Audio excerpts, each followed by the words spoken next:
43기로 졸업하고 임관해서 1992년경 대의로 전역하셨죠. 네. 그리고 1992년경부터 국가안전기획부에서 근무하다가 2023년 11월 26일부터 2024년 12월 6일까지 국가정보원 제1차장으로 근무하셨죠. 예. 증인은 국정원에서 약 32년 동안 근무하셨죠. 그 부분에 대해서는 제가 2020년 12월에 일단 퇴직을 한번 해서 2021년 1월부터 2022년 7월 15일 재임용될 때까지 퇴직 기간이 있으니까 예. 약 30년 정도 약 근무했다고 하는 것이 맞을 30년 것 정도 같습니다. 근무하셨죠. 예. 네, 이항입니다.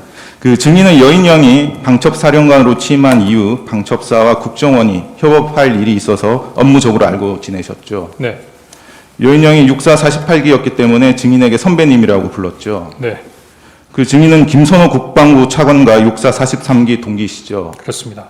그 증인은 2024년 12월 6일 국회 정보위원회 위원장 면담과 2024년 12월 11일 검찰 조사, 그리고 2025년 1월 22일 국회 국정조사에서 모두 사실대로 진술하셨습니까? 네. 그 추가해서 여쭤보겠습니다. 증인은 2024년 12월 11일자 검찰 진술조서에 증인이 진술한 대로 기재되어 있는지 확인하신 후 서명 날인하셨죠. 그렇습니다. 5항입니다.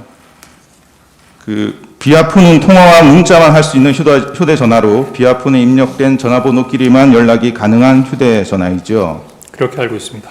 그 피청구인으로부터 전화가 걸려오면 대통령님으로 표시가 되죠. 네. 증인은 2024년 12월 3일 계엄 당시 피청구인과 비아폰으로 총 4번 정도 통화한 내역이 있는 것으로 확인되는데 실제로는 피청구인과 2번 통화하셨죠. 네. 그 증인과 피청구인의 통화 내역 정리표를 제시하겠습니다.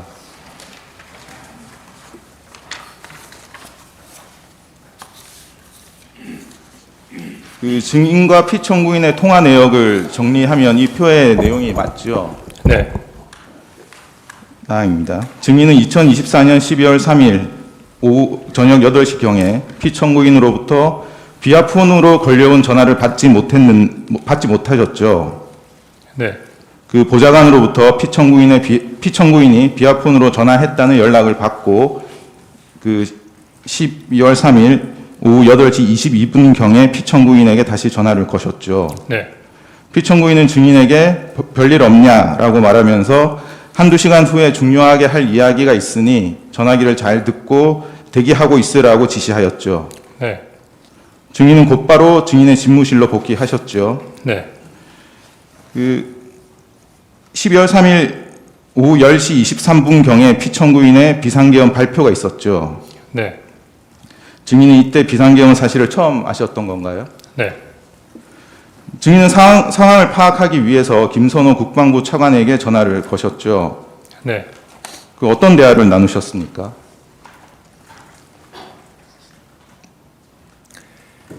일단은 직무실에 있는 TV를 통해서 비상계엄이 발령되는 걸 보고 당시 국정원은 비상계엄이 발표된다는 것도 그랬지만 어떠한 사항으로 비상계엄이 발령된다는 부분에 대한 일체의 정보를 가지고 있지 않았습니다.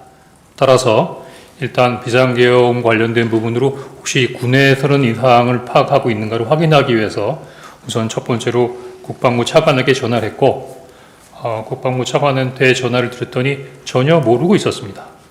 그래서 제가 지금 비상계엄이 발령됐다는 말을 통보했고 김선호 차관도 나도 지금 빨리 사무실로 나가봐야겠다라고 하면서 전화를 끊었던 기억이 납니다. 예.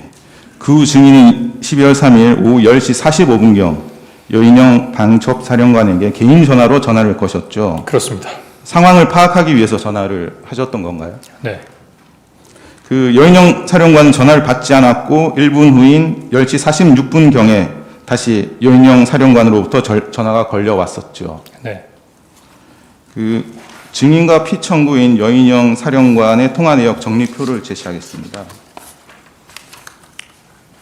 이제 이 표는 이제 대통령, 여인영 사령관, 증인 사이의 통화 내역을 시간대별로 정리한 표입니다. 증인이 비상계엄 당시 피청구인 여인영과 통화한 내역을 정리하면 이 표의 내용이 맞죠? 그렇습니다.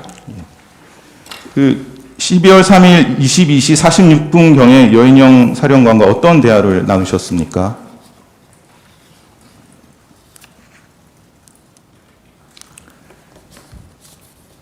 (12시 46분이라고) 하면 국방차관과 통화한 다음에 전화를 말씀하시는 거죠? 예, 그렇습니다. 계엄령 발표 이후에. 국방차관한테 얘기했을 때와 똑같이 어떤 상황인가를 물었습니다. 그런데 당시 그 연영 사령관은 어떤 상황이냐고 물어보는 저의 질문에 대해서 저희도 몰랐습니다. 그냥 위에서 시키는 대로 하는 겁니다. 라고 답변을 했고, 상당히 바쁘게 돌아가서 그런지 추가적인 부분으로 대화하려는 어떤 느낌이 없어서 방첩사까지도 이 상황을 모르고 있었나? 라는 궁금증을 좀 가진 상태에서 전화를 끊었습니다. 예. 그 증인은 조태용 국정원장에게도 전화를 하셨죠. 네. 근데 국정원장이 전화를 받지 않아서 비서실장을 통해 메모를 남기시고 국정원 제2, 3차장에게 비화폰으로 비상계엄 상황을 알리셨죠. 당시에 국정원장께서 비상계엄과 관련된 국무회에 가셨던 부분을 그 다음날 아침까지도 모르고 있었기 때문에 이 중요한 사항을 보고 드리기 위해서 원장님과 통화 또는 연락을 하려고 했었는데 그날 저녁에 잘 안 됐었습니다. 그래서 증인은 국정원장을 만나기 위해서 국정원장 공간으로 이동하셨죠. 당시 약간의 버그가 있었는데 보좌관들이 아마 원장님께서 관저에 계시는 것 같습니다라고 하는 잘못된 보고를 받고 아마 주무시고 계셔서 밑에 있는 직원들이 깨워드리지 못하는 건가? 라는 생각이 듣기도 해서 제가 직접 그 국정원 경내에 있는 원장님 관저로 직접 보고하러 내려갔었습니다. 예. 그리고 그 직후에 그 피청구인이 12월 3일 오후 10시, 밤 10시 53분경에 증인에게 전화를 걸었죠. 그렇습니다. 그래서 봤지? 비상계엄 발표하는 거 이번 기회에 싹 다 잡아들여, 싹 다 정리해. 국정원에도 대공수사권을 줄 테니까 우선 방첩사를 도와 지원해. 자금이면 자원, 인력이면 인력, 무조건 도와. 라는 취지로 말하였죠. 그렇게 기억합니다. 예. 증인은 검찰 조사에서 당시 피청구인이 뭔가 흥분해서 자랑하듯이 이 얘기를 했다고 진술을 하셨죠. 다소 주관적인 얘기인 부분인 것 같은데 적절치 못했던 것 같습니다. 이렇게 진술하신 적은 있으시죠? 그렇습니다. 예. 그 증인은 싹 다 잡아들여를 어떤 의미로 이해하셨습니까? 말뜻 그대로 이해했습니다.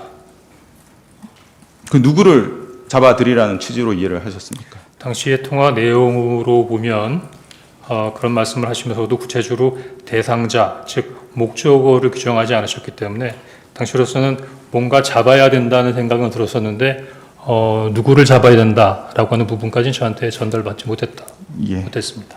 그 증인은 12월 3일 22시 58분경에 피청구인의 지시 내용을 구체적으로 확인하기 위해서 여인영 사령관에게 전화를 거셨죠.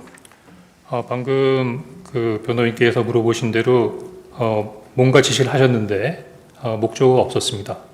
그 목적어가 없었던 부분을 저는 두 가지로 추정을 하는데 하나는 저는 1차장이기 때문에 원장님한테 이미 그 관련된 부분의 내용을 했나, 그래서 나중에 한번 원장님한테 들어봐라 라는 취지로 말씀하신 건지, 아니면 그 말씀을 하신 다음에 바로 방첩사를 지원하라고 말씀하셨기 때문에 방첩사를 지원하라고 했으니까 방첩사하고 협의하는 과정에서 알 수 있겠다 한 그 두 가지 정도의 추정을 했고, 또 대통령께서 말씀하시는데 거기다 대고 누구를 잡으란 말입니까? 라고까지 여쭤보지 못했습니다.